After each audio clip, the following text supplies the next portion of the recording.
L'autisme est un trouble du développement fréquent. Ce trouble empêche l'enfant de développer sa communication et ses interactions sociales comme un enfant du même âge. Ce sont des enfants qui vont moins observer, moins imiter les adultes et les enfants de leur entourage. Ils vont au contraire avoir tendance à se focaliser sur des objets et jouer de façon répétitive. Ils perdent ainsi chaque jour des opportunités d'apprendre de leur environnement. Il s'agit d'un trouble peu perceptible au début de la vie de l'enfant, qui passe parfois inaperçu par les professionnels de santé. C'est vous, parents ou intervenants proches de l'enfant, qui êtes les plus à même de détecter ces signes, et ce dès l'âge de 18 mois.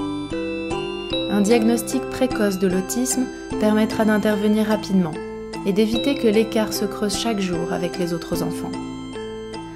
Ce film peut vous permettre de repérer des comportements autistiques chez votre enfant.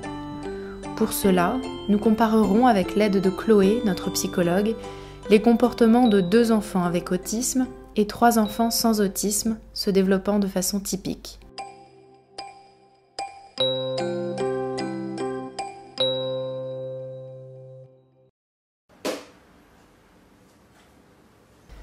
Regardez, Rita est concentrée sur son jeu.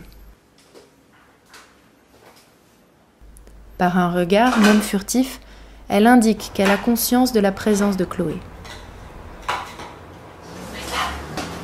Lorsque Chloé l'interpelle, elle tourne la tête et la regarde dans les yeux.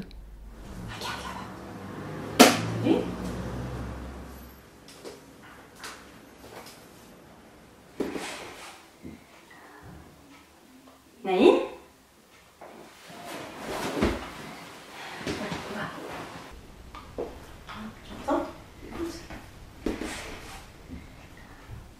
Naïm ?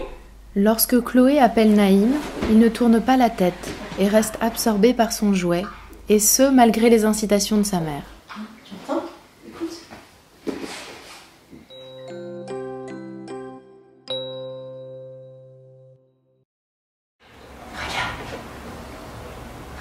Rita regarde Chloé dans les yeux et suit son centre d'intérêt. Rita porte attention à l'objet qui intéresse Chloé. C'est joli. Voici une autre situation dans laquelle Rita suit la direction indiquée par Chloé pour échanger avec elle sur ses centres d'intérêt.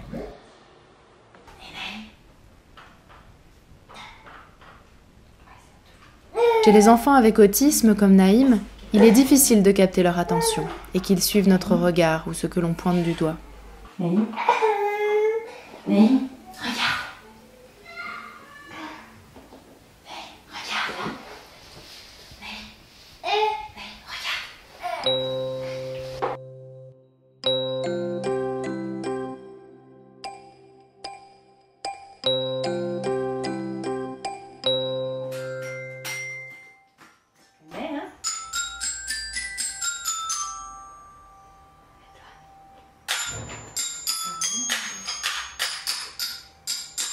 Sur ces images, on voit nettement Rita qui n'hésite pas à s'emparer du bâtonnet pour jouer du xylophone comme Chloé.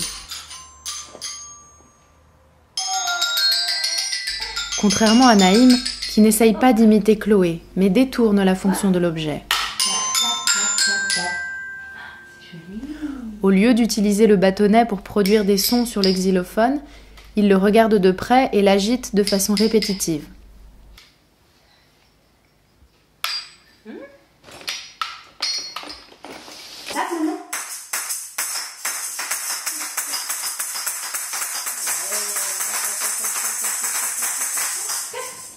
Avec Sacha et les maracas, on peut voir que même si le jeu est très captivant, Sacha partage son plaisir en regardant et en souriant vers l'adulte et l'imite.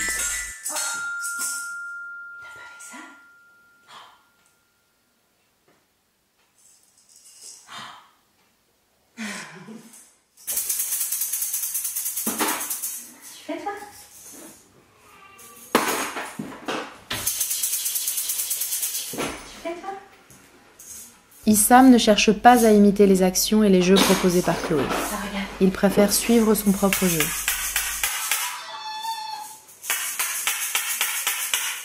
Tu fais quoi ? On fait une petite chanson ? Enfin, Notons ici que Rita, même si elle ne parle pas encore, arrive à bien se faire comprendre en regardant l'autre dans les yeux et en faisant des gestes.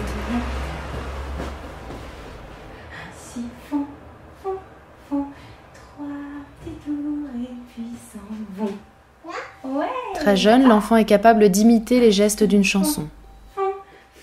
Les petites marionnettes ainsi font.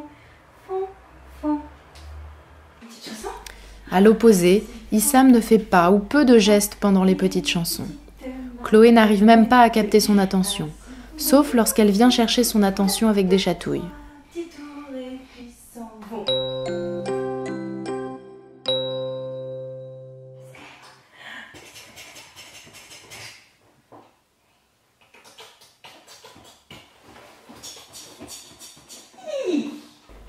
Sacha répond de façon réciproque à la proposition de jeu de Chloé.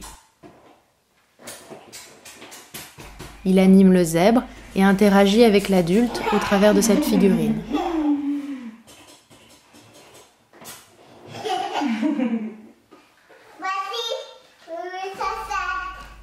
Et là, on voit bien comment Sacha fait semblant de prendre à manger dans l'assiette avec la fourchette. Puis va spontanément donner le biberon au bébé.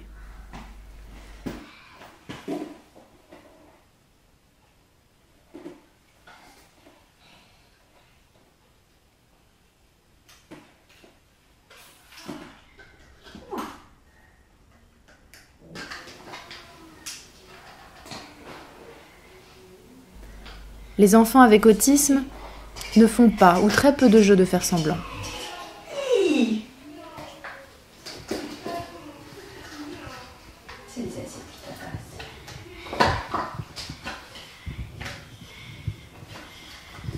Ils ont tendance à manipuler les objets comme Issam qui tapote avec la petite cuillère dans l'assiette plutôt que de l'utiliser de façon adaptée et faire semblant de manger.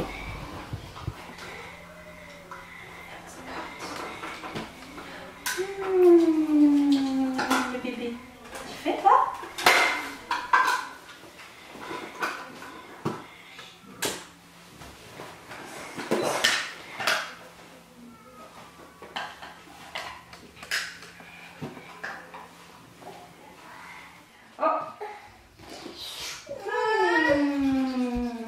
Ou encore Naïm qui joue ici avec un biberon de façon répétitive et ne voit pas le lien avec la poupée qu'on lui tend.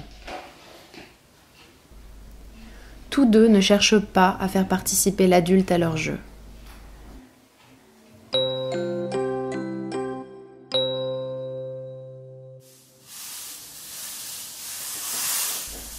Les enfants aiment partager leurs découvertes, comme celle du bâton de pluie.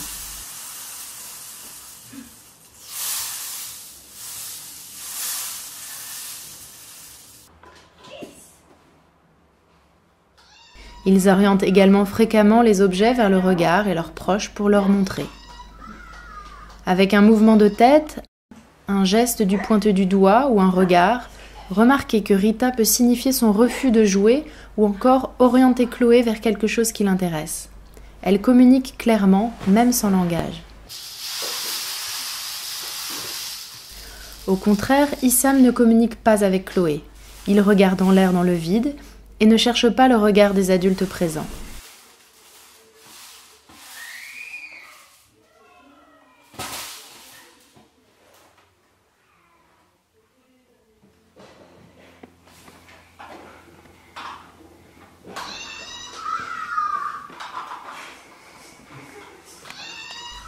Il reste longtemps sur le même jeu sans partager son plaisir avec les adultes à côté de lui.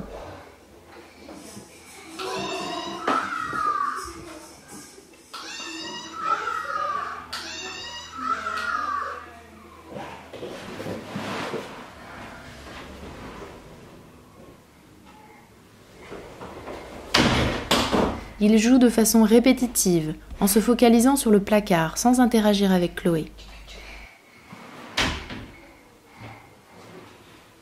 Ah mais... Oh!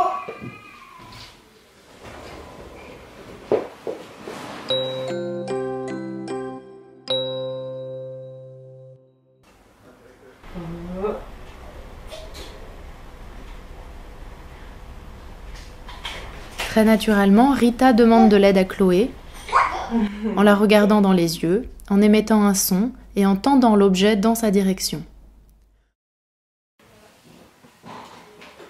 Au contraire, Issam ne vient pas chercher l'adulte, malgré son envie d'avoir à nouveau des bulles. Il semble ne pas avoir l'idée que Chloé pourrait savoir comment faire et l'aider. Naïm ne s'intéresse pas aux jeux proposés par Chloé, dans l'usage que l'on en fait habituellement. Au contraire, il prend la souris dans les mains et en observe les détails sans vraiment jouer avec. Il ne manifeste pas d'intérêt à faire rouler la souris sur la table comme le ferait un autre enfant du même âge et ne demande pas non plus d'aide.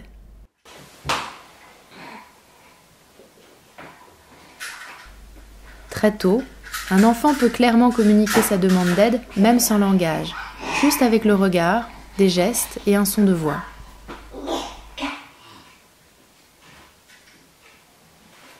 Ouais. Tu veux encore la tourner?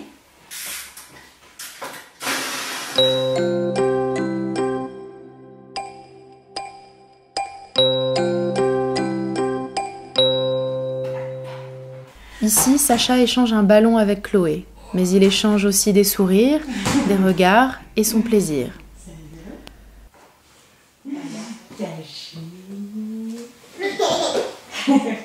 Le coucou caché est un des premiers jeux du tout petit auxquels les parents jouent très souvent avec leur enfant. C'est un jeu qui amuse beaucoup les jeunes enfants et qui permet d'échanger des rôles, mais aussi des émotions.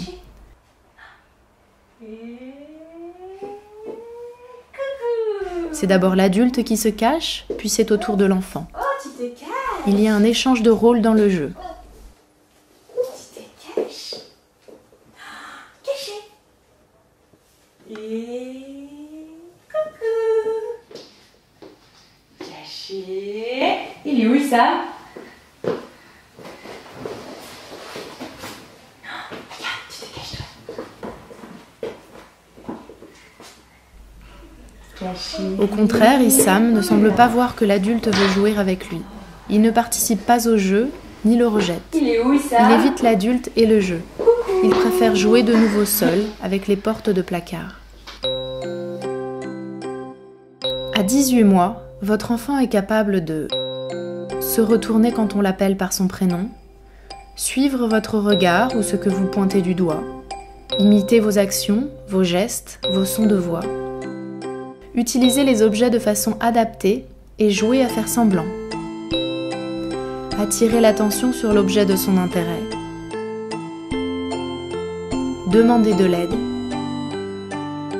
jouer à coucou caché et à tour de rôle.